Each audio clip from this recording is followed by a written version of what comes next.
Great. So, welcome to Cube Biotech's scientific masterclass series, where researchers from around the world present their latest results and findings to a global audience. So, my name is Michael Erklins, and I'm part of the research and development team of Cube Biotech. So today I'm happy to introduce this masterclass series, which should provide a unique platform for scientists to share their work, connect with others in their field, and receive feedback from experts and peers. After the talk today, there will be time for the interactive question and answer session. So during the talk, you will be able to use the chat function to comment directly aspects of the talk, or you can place a question for the Q&A session by changing the chat mode to the Q&A mode. So you can see it on the bottom right of your screen, the button. So our speaker today is Real Hernandez, who is currently a PhD candidate at the University of Virginia in the Leventhal lab. So Luis obtained his master's degree at the Ohio State University, where he focused on analyzing the interfacial behavior of dairy polar lipids. So currently he is studying the lipid environment, selectivity of membrane proteins in copolymeric nanodiscs. So during his studies, he developed methods to determine the surrounding lipids of the membrane proteins in copolymeric nanodiscs, which he also addresses in his the last 3 papers in, for example, the Biophysical journal. So it's a quite nice work, so have a look. Since the native environment is a critical factor in copolymer nanodiscs, so it is quite exciting to see the results of his research on this hot topic. So for the nanodisc world, it's of course quite interesting if the native environment is really native and which lipids are in the nanodisc. So with this, I would like to finally hand over the word to Luis and his exciting talk today.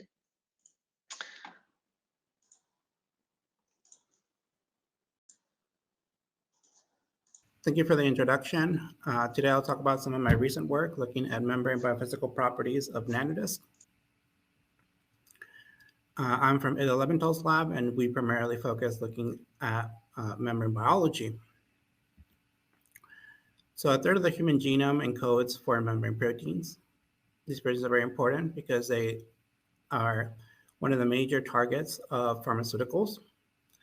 One thing, though, is that they're also a very unrepresented class or very well unknown class of proteins. And that's partially because of the way that we need to extract them to study them. So when we have membrane proteins existing in a native membrane in cells, we have traditionally isolated these proteins using detergents. And while detergents are very efficient at solubilizing membrane proteins, they can cause proteins to lose activity or aggregate or lose their structure.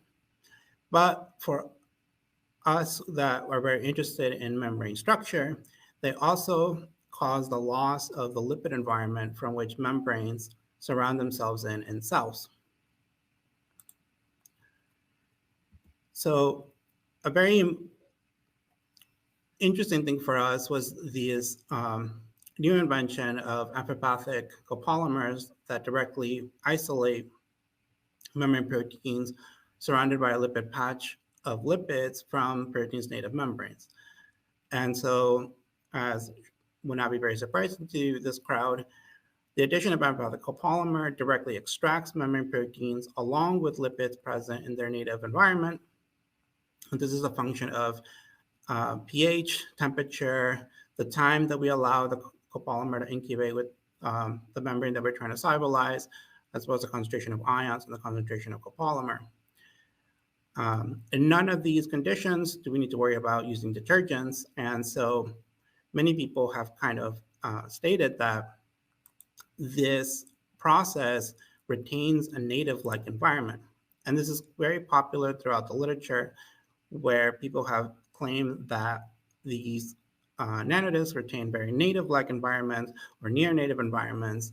But we were really curious about understanding whether the copolymeric nanodiscs retain the native biophysical properties of the membranes, not only the structural components of these membranes. So in other words, we were kind of asking ourselves, are membrane biophysical properties the same between isolated species, such as these copolymeric nanodiscs, and the membranes that they're derived from, those intact membranes that haven't been solubilized or are native. For the majority of my work, I focus on using the subochromatic dye Lordan, which is a subochromatic chromophore attached to a 12-carbon aliphatic tail.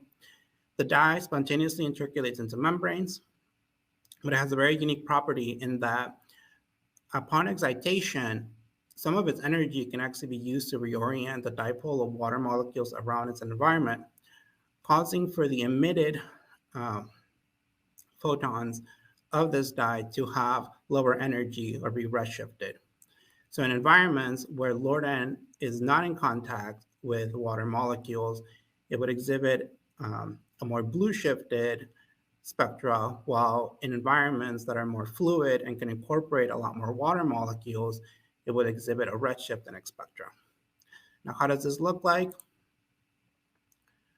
Lordan will exhibit a broad spectrum, but in these ordered environments, it will have a maximal emission intensity at around 440 nanometers, while in very fluid environments that contain a lot more water molecules, it will have a maximal emission spectra at 490 nanometers.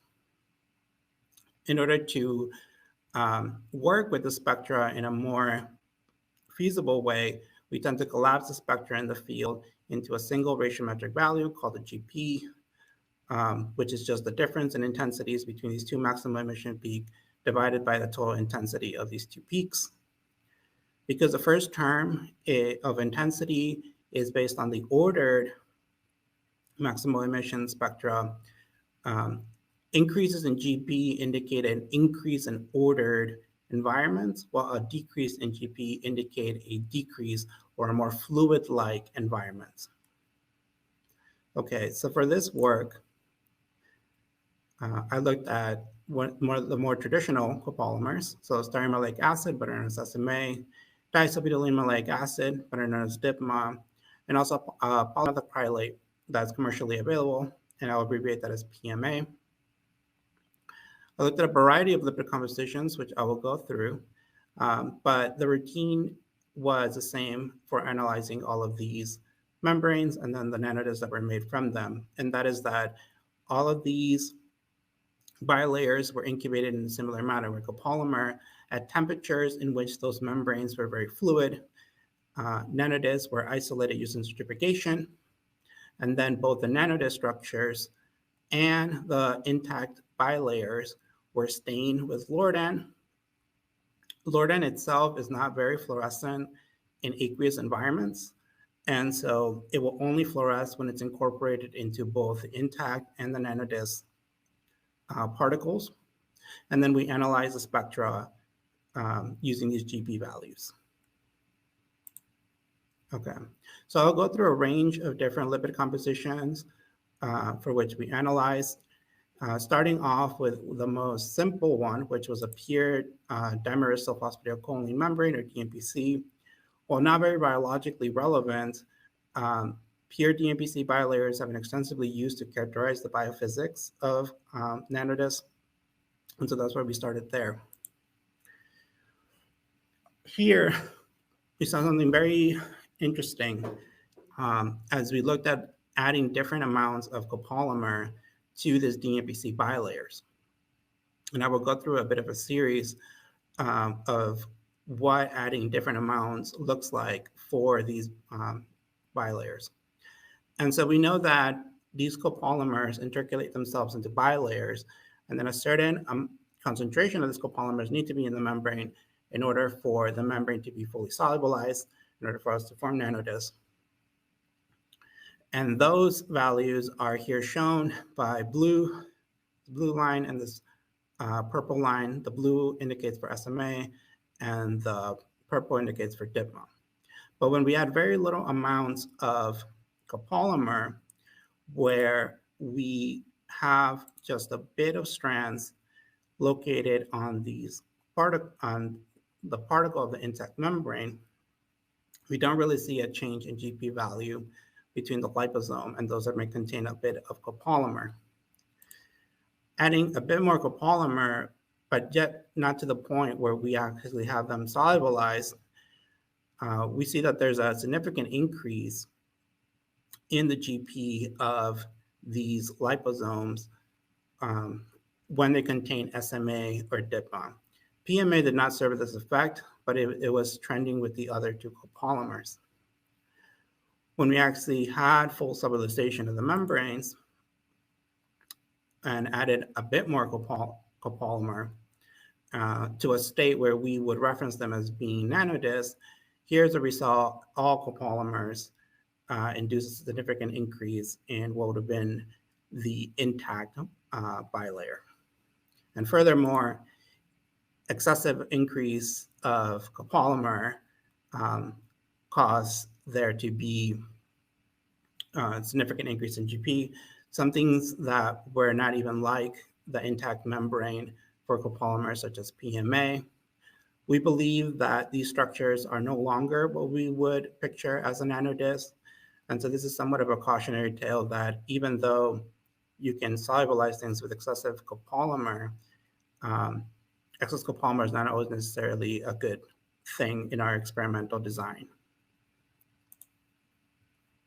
But looking just at that nanodisc sample, one thing that was very particular across the melting point of DMPC, which is 24 degrees Celsius, is that this significant increase in GP was only observed when the bilayer was expected to be fluid, and so it's above the melting point.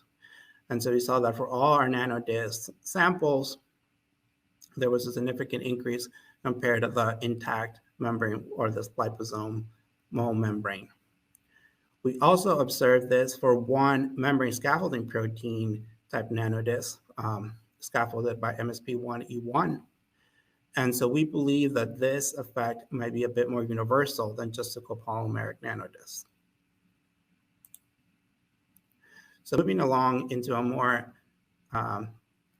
complex lipid mixture, looking at binary mixtures of phosphatidylcholine with either palmityl allele or a dipalmityl lipid fatty acid lipid tails. One of the reasons we chose these mixtures is because they have a very well-defined phase diagram. So when looking at these mixtures, when they are above their melting point in a state where we would expect them to be fully fluid, we see similar trend to what was observed with pure DMPC bilayers, in that those nanodiscs formed from these bilayers exhibited an increase in GP values. This was somewhat of a trend because there was scenarios, for example, for DIPMA, where the GP value was actually not significantly different between the liposome and the nanodisc here scaffolded by DIPMA. So there might be scenarios where the GP values might be retained, but as I will discuss further, this is an effect where you might have to check it yourself rather than inherently believe that it is there. When cooling these nanodiscs to 20 degrees, where we would expect different phase behavior depending on the concentration of POPC or DPPC, we see that across the different phases that we could get, in a nanodisc that would be expected to be fully fluid, we see the same pattern where there's an increase in GP in these nanodisc structures compared to the liposomal membrane. But in those that have an expected gel phase, we saw no significant increase in GP, indicating that there is no perturbation of the gel phase in terms of GP. And then in those lipid mixtures that would have an expected mixed phase type system, we saw that depending on the amount of fluid phase that we would expect there to be would be dependent on how much of that increase in GP we would observe. So those with a more expected fluid phase would have a higher GP value in the nanodisc structure compared to those that would be expected to be more gel-like or have more of a gel phase component. So these binary mixtures are still not inherently biomimetic to a mammalian cell. So now looking at a more traditional biomimetic lipid mixture composed of POPC, palmitosphingomyelin, and cholesterol, the results mimicked a lot of that in the more simple lipid compositions, in that those that were expected to be in a very disordered liquid phase had a significant increase in the nanodiscs compared to the intact liposomal membranes. So in these mixtures, all of the phases would be fluid, but the amount of ordering matters. And so those that would be in a liquid ordered or expected to be in the nanodisc in the liquid ordered phase, we saw no increase in GP value, consistent with the gel phase that was observed for the pure DPPC lipid mixture from before. And in those that would be expected to be in a mixed phase system, again, the amount of fluid phase that's there in a disorder state would correlate with the amount of GP value that would be increased in the systems. And so not always inherently was GP value being retained in these nanodisc structure, particularly for those that contain very disordered lipids. So the data to now that I presented has been mostly focused on looking at very model system-like lipid compositions that include no protein. So I also did look at membranes extracted from cells themselves, which would contain both lipid and protein components. And so I looked at the membranes of HK293 cells. And for these membranes, while there was a somewhat of an increase in GP value for Lornan, as was seen for the model lipid compositions that were seen, that I've talked about before. But I also looked at two different analogs of Lornan that are charged, and that is C-Lornan, which is a carboxylic acid group, which is charged, and Pro12A, which has the same chromophore as Lornan, just a different chemical structure. And for both of these dyes, there was a significant increase in their GP value, calculated in a very similar way to Lornan, compared to the intact membrane from the cells. And so this gave us a really good indication that this increase in GP is pretty universal across different lipid compositions, with the exception of those that were tested to not have this significant increase. And the idea that protein in these membranes might perturb these or not allow this effect to occur was not observed. So even though membranes that contain protein themselves would exhibit this increase in GP value. Not only relying on Lornan, we also looked at Flipper TR, which is not a superchromatic dye, but rather a mechanosensitive dye. Flipper TR in environments of low lateral pressure exhibits a lower lifetime component based on its planarity, but in those high lateral pressure environments, it would just have this higher lifetime component based on its planarity of the molecule itself. So Flipper TR is not based on hydration or movement of energy. It's simply based on how planar does the molecule get in the membrane. And here we saw something very interesting in that the perturbation of the biophysical properties of lateral pressure was somewhat dependent on both the copolymer and the lipid composition. So for pure POPC membranes, there was a significant decrease in this Flipper TR lifetime for DIPMA nanodiscs. But in reverse, when we looked at those membranes from HEK293 cells, there was an increase in Flipper TR for SMA nanodiscs. For that biomimetic lipid mixture that I've talked about before, in a very fluid, disordered state, both SMA and DIPMA nanodiscs observed a decrease in Flipper TR lifetime. indicating a lower lateral pressure profile on the dye or the lipids in that nanodisc. And so biophysical properties can be perturbed by not only what scaffold you're using, but rather also what compositional um, substance you're looking at for the membrane, right? Does it only contain lipids or does it also contain proteins? And so this kind of led us to believe that, while copolymeric nanodiscs are very good at solubilizing membranes like detergents and can retain a lipid bilayer around protein, which is an advantage compared to detergents, they don't inherently retain all of the biophysical properties of intact membranes. And so one was really be cautious about interpreting what we observe in nanodisc structures today to say that they are completely the same as membranes or that they retain the biophysical properties of membranes. From our work, if you are looking to preserve the most biophysical properties, in general, we found that DIPMA was the best copolymer to preserve most of these properties. But again, this was somewhat dependent on lipid composition and conditions. So something that one must test or that we must keep working on to have a better scaffolding system that preserves biophysical properties even better than what we had before. And with that, I'd like to acknowledge my lab, our collaborators, our funding sources.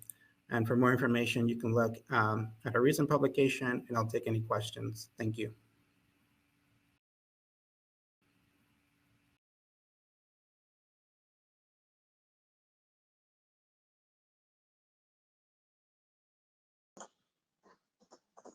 Great. So thanks a lot for this quite impressive talk today, Luis. So hi, nice to have you here today. So hope you're doing great there in US. Yes. Nice. Great. So yeah, now we will come to the question and answer session. So, but I'm allowed to ask the first question. So, what do you think? What role does nanodisc size play in retaining native lipid membrane properties? So, because I mean, we already know that different copolymers with a different length also form different sized nanodiscs. So, what do you think? Is the size really important for the lipid composition? Yeah, I think this is a very hot topic in the field right now. And in a way, the working model, not only from our group, but other groups, is that larger nanodiscs might be able to better retain a native-like environment. And so while I mostly focus on the copolymeric nanodiscs, those that have been working on more larger memory scaffolding or MSP type nanodiscs have also seen very similar results to ours in that those nanodiscs that are extremely large can actually better retain a lot of these biophysical properties. And so there's always this kind of trade-off between retaining biophysical properties to study things in the biophysical or biochemical space in these type of nanodiscs, and maybe a trade-off between looking at smaller particles for other applications such as structural biology work. So native can be applied to different things. From our field, we would just say that bigger is probably better at this point. Mm. Okay, nice. So maybe it's also quite interesting for you to test simply different size dipmas to see if the properties are changing. Yeah. So while now there is a whole catalog of different copolymers, some of the ones that we haven't published on but tested, including like the new ultrasoluble amphipoles, also exhibit these kind of effects, but they actually can diminish some of the perturbations. So it's still something that we as a field need to look at broadly. And with new copolymers coming out every week or so, it's definitely still an unexplored space. Yeah, you're totally right. So there's a huge set of proteins available at the moment. So, and I mean, every month there is a new polymer published. So, and what properties have to be elucidated, right? So it's a huge field. Nice. So then let's let's go to the question and answer field. There it is. Great. Right. Great. So the first question was asked by Selma Clausen, and she's asking, hello, just to summarize for me, in the end, the artificial lipid compositions showed a different behavior than the native hex cell membranes. I would say that in our study, we weren't necessarily trying to match model systems to HEK293 cells, but in a way of a comparison between like a biomimetic lipid mixture that we looked at that is more classically used for those model systems, and then the native HEK293 cell membrane, there were differences in that sense. And that's also inherently because in a HEK293 cell that we directly extract, we will have that protein component that will be a completely different system, right, than just lipids by themselves. So looking across the two, between the biomimetic and the native cell, there will be those differences. Okay. Thank you. So the next question was asked by Rick Baker 1. So he's asking, did I understand correctly that most discs were native membranes, but some were artificial lipid environments like MSP nanodiscs would have? Have you considered using MSP nanodiscs? Yeah, so to the first part of the question about whether most of them were native membranes, but some were artificial environments. In our manuscript, we kind of omit this word of native. I think this is a term we use colloquially within the field to kind of determine something that is intact or that we derive from. But I know that there is another part of the field that uses native to mean the membrane of a cell. And we would say that while we used one native cell extracted membrane, the rest were model systems. But unlike in an MSP type nanodisc, where you first need to detergent solubilize all your components before integrating them into an MSP nanodisc, there is no detergent involved, and there is no, like for example, detergent removal step or purification in that sense. But have I considered using MSP nanodisc? I do show data for one type of MSP nanodisc. And I think to the previous question about size, I think Wei and Chang's group has been extensively using MSP nanodiscs to study this. And so a lot of data from their group parallels our results. Great. Thank you a lot. And the next question was asked by Charas Banu.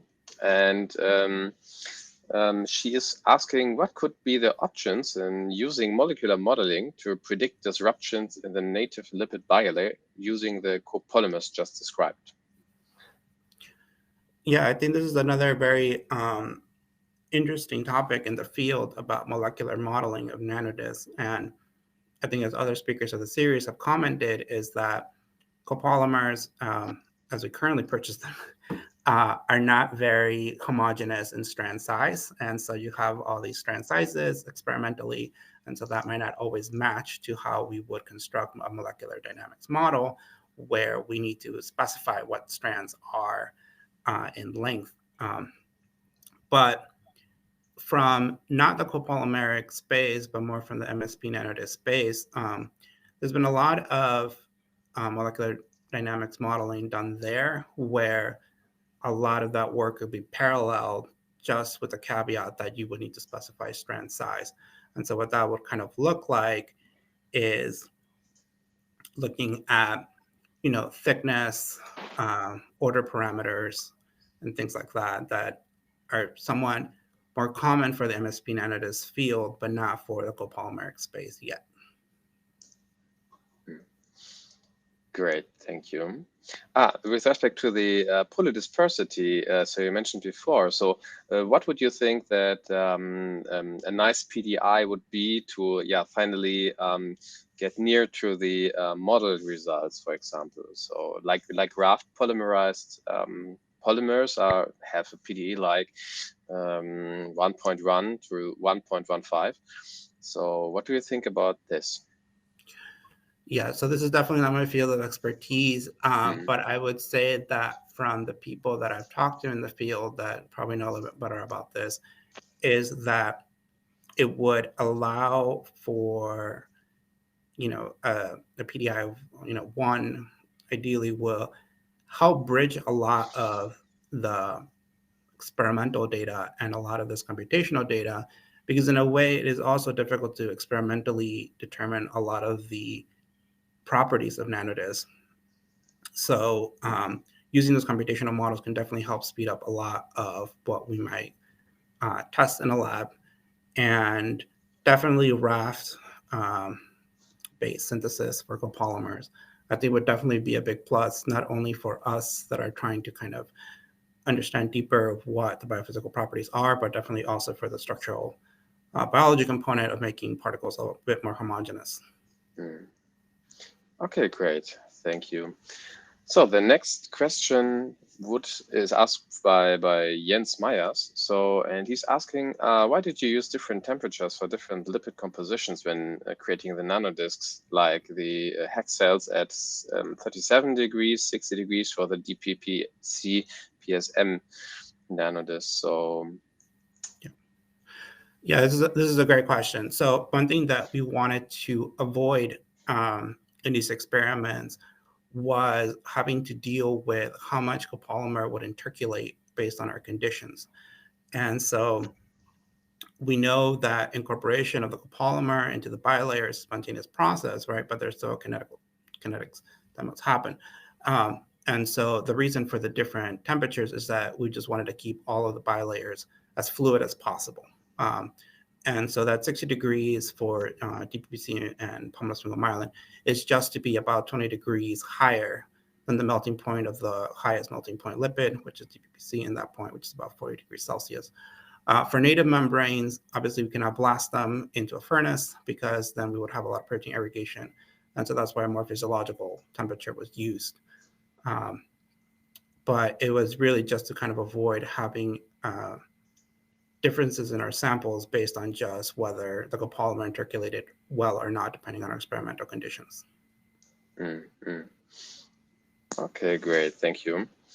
The next question is from Beth and Kelly. So, what can you infer about the increase in GP with the use of SMA or DIPMA? Do the polymers make the environment around the ladon more aqueous?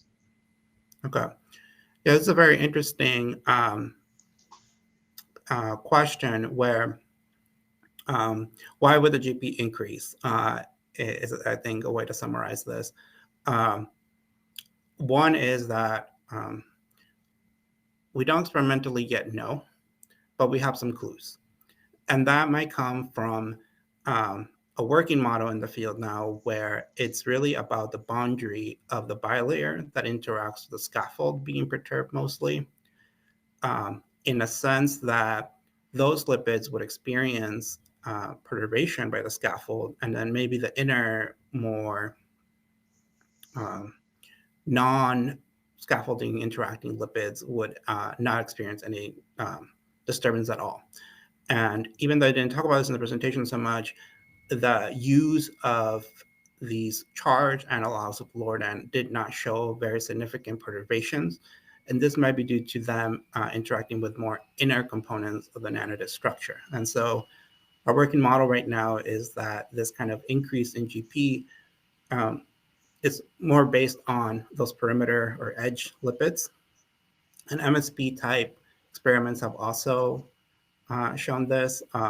This is not rare to the MSP field. Sliger Lab has also commented on this in the past. And so I think it's really about whether that edge is being, how it's being perturbed and to what extent. And do the copolymers make the lipid environment around Lordan more aqueous?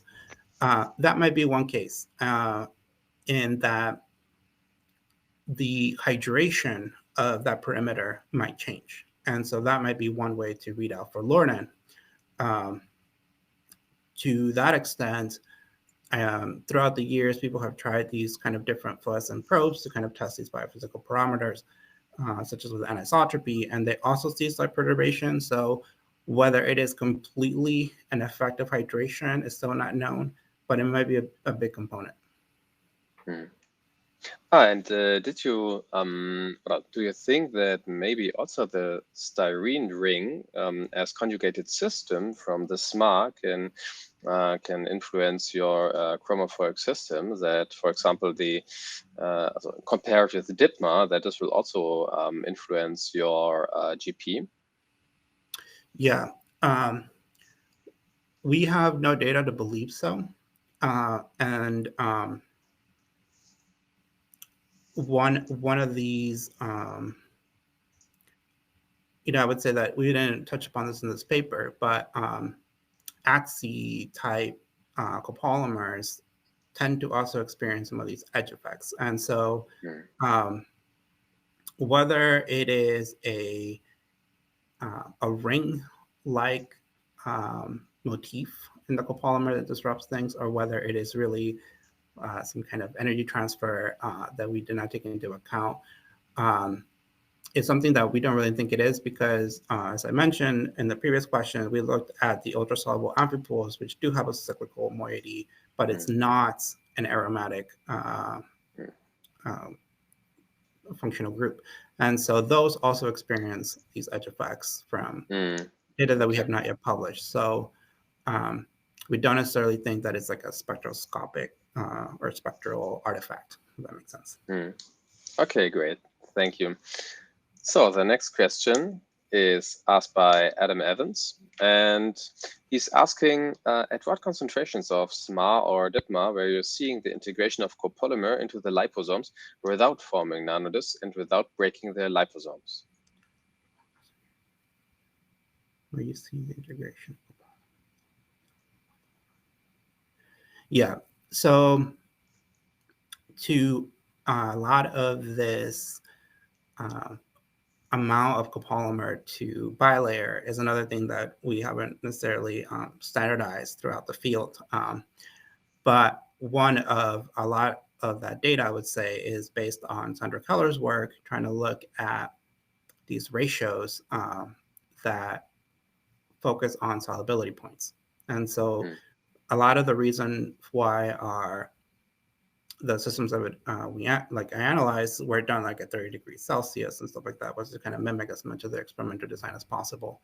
But in general, those low amounts of copolymer that I use, so like about 10 grams per mole, a lot of people use mass ratios. We decided to use like mass per molar ratios just to kind of be able to compare across different lipid compositions. So different lipids have different masses, and so just looking at mass ratios might be a bit confusing. But about 10 to 100 grams per mole of lipid were concentrations at which you still would not form nanodiscs, you would just have integration of those copolymers into those membranes. And so, yeah, if you really are more interested in this, it's something where you could follow the data that has been published before and just use ratios that are known to not solubilize membranes. You said that you used the mass of polymer compared to the molar amount of lipid. So, but the polymers, of course, also have different molecular weights. So, did you also compare equal molar amounts, or not equal, but compared the molar amounts between the lipids and the copolymers? Yeah, that's an interesting point where originally, when we set out to do this, we wanted to do that where it was kind of a molar match. But the feedback that we got from a lot of people was that, again, because of this poly dispersity and maybe batch to batch difference and things like that,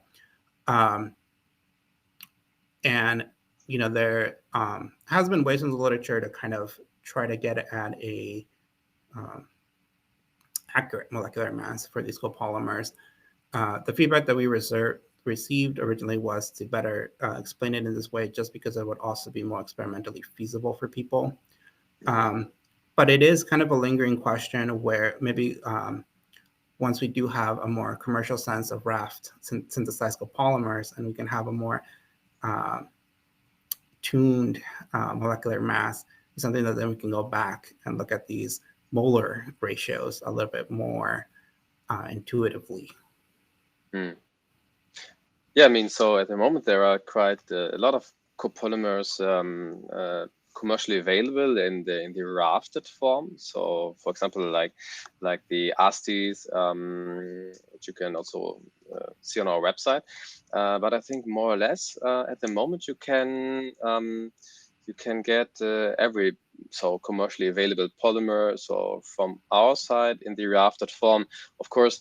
Then we will have to synthesize it, but maybe for cooperation, or if you would like to have some samples, so we can maybe come together in this point, because it's available, or it's possible.